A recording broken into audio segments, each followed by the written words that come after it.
Paluso. Lalaki. Nako! Hanap na ako ng misis ko. Nagbihis si lalaki. Lalaki. Lagyan mo ng pulbos ang pantalon ko. Kabit, bakit naman? Lalaki. Basta! Pag-uwi ng bahay. Misis. At saan ka galing, aber? Mister. Ayokong magsinungaling. Nang babae ako, bakit ba? Misis. Bakit puro pulbos pantalon mo, aber? Sinungaling. Nagbilyar ka na naman!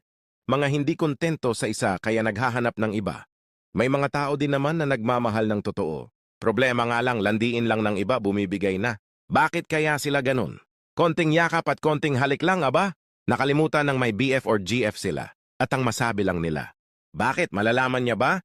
Secret nga, di ba? Joke time. Abogado. Nasaan ka nung nangyari ang krimen?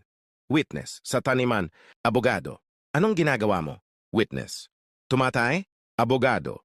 Ilang hakbang ka mula doon sa pinangyarihan ng krimen?